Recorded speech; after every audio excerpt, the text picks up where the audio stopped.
कुमार, राष्ट्रीय प्रभारी, राष्ट्रीय अति पिछड़ी अनुसूचित जाति जागृति मोर्चा, नई दिल्ली। आदरणीय वामन मेश्राम साहब, राष्ट्रीय संयोजक बहुजन क्रांति मोर्चा, नई दिल्ली, ने आह्वान किया था कि 18 मई को जेल भरो आंदोलन किया जाएगा। लेकिन जो कोरोना जैसी वैश्विक महामारी को ध्यान में रखते हुए, जब राष्ट्र संकट में है तो उसको ध्यान में रखते हुए इसको पोस्टपोन कर दिया था, आगे अग्रसित करने की योजना बनाई, और जिसमें 14 मुद्दे को लेके श्रम कानून संशोधन अध्यादेश जलाओ अभियान की घोषणा उन्होंने किया, जिसका राष्ट्रीय अति पिछड़ी अनुसूचित जाति जागृति मोर्चा पुरजोर समर्थन करती है और साथ सहयोग करती है।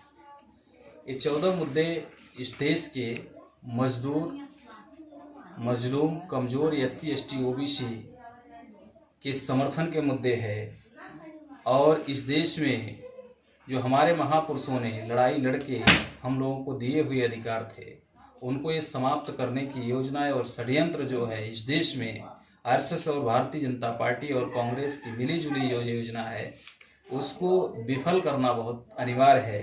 पहला मुद्दा है जो श्रमिकों को 8 घंटे की बजाय 12 घंटे काम करने की जो योजना बना रहे हैं।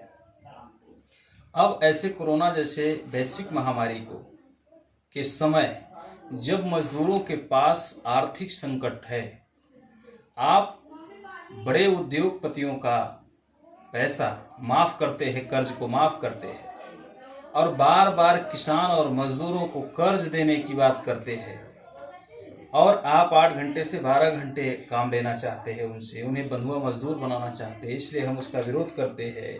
और श्रमिक संगठनों के द्वारा श्रमिकों के हक अधिकार की आवाज उठाई जाती थी।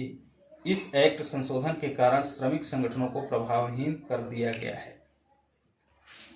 अब अगर पहले ही संगठन के माध्यम से आवाज उठाते रहे फिर भी मजदूरों की आवाज दबाए गए, ऐसे में यदि उनके जो बनाए कानून थे फिर भी अमल में नहीं लाए जा रहे थे, अगर वो भी समाप्त हो जाता है तो उनका अधिकार एकदम शून्य और नगण्य हो जाएगा, जिससे उनके साथ एक छल और बड़ा धोखा हो। इसलिए हम इसका विरोध करते हैं और कारपोरेट और बिल्डर लॉबी के दबाव में आकर कोरोना महामारी के कारण लॉकडाउन की वजह से संकट में फंसे जो मजदूर हैं उनको उनके गृह जनपद में नहीं भेजा जा रहा है, बल्कि वहीं पे उनको रोक के रखना, ये उनकी षड्यंत्रकारी नीति है। और बंधुआ मजदूर बनाने की जो योजना है,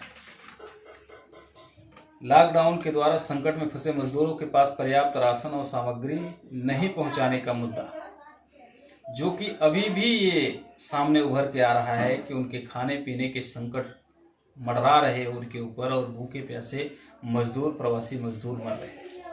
सड़क दुर्घटना और भुखमरी के कारण जो प्रवासी मजदूर मारे गए उनके लिए 50 लाख रुपए मुआवजा दिया जाए, जिससे वो मजदूर का परिवार भविष्य में कुछ करने के लायक हो, और नहीं तो उनके ऊपर बहुत बड़ा संकट पड़ रहा है। और सरकार के लिए कोई नई योजना नहीं है, नई बातें नहीं है। सरकार ने पहले भी 50 लाख और 1 करोड़ लोगों को दे चुकी है, तो मजदूरों को भी दिया जा सकता है और देना चाहिए।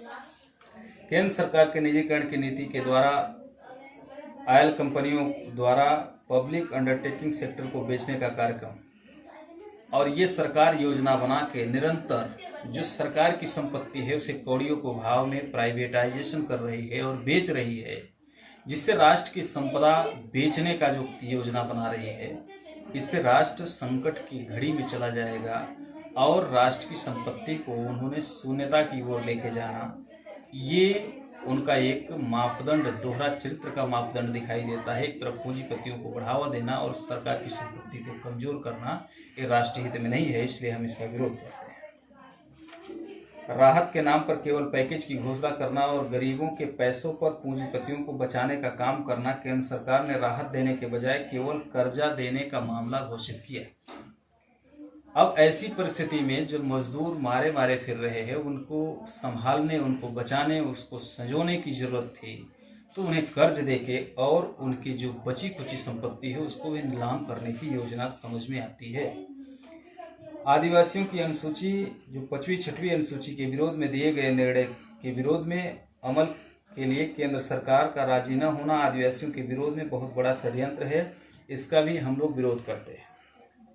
रिजर्वेशन एवं प्रमोशन के विरोध में सुप्रीम कोर्ट ने जो फैसला दिया और केंद्र सरकार ने सही तरीके से इसकी पैरवी नहीं की, उसको अमल में करने वाले केंद्र सरकार का भी हम विरोध करते हैं।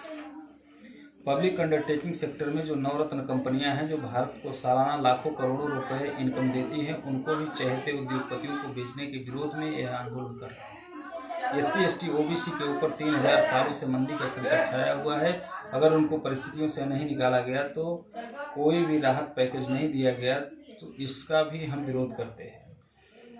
सुप्रीम कोर्ट ने उन मजदूरों के मुद्दे पर सुनवाई करने से इनकार कर दिया जो केंद्र सरकार के द्वारा सुप्रीम कोर्ट में झूठा हलफनामा दाखिल करना कि कोई भी मजदूर सड़कों पर पैदल चलकर अपने गांव में नहीं पहुंचा।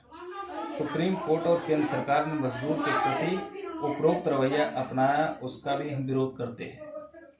सोशल मीडिया पे हम लोगों ने स्वयं रिकॉर्ड करके रखा, आज भी मैं आ रहा हूँ तो हमको कम से कम नहीं कुछ तो 200-400 मजदूर पैदल अभी भी जा रहे हैं उत्तर प्रदेश प्रयागराज में। तो ये सरकार सरासर झूठ बोल रही है। लॉकडाउन के मुद्दे पर जो 20 लाख करोड़ के पैकेज देने का झूठा प्रोपेगेंडा करना, जबकि वह पैकेज न होकर कर्जा, केवल कर्जा ही नहीं दिया जा रहा है बल्कि कर्जा वापस लेने की भी बात की जा रही है। इस मुद्दे का हम विरोध करते हैं।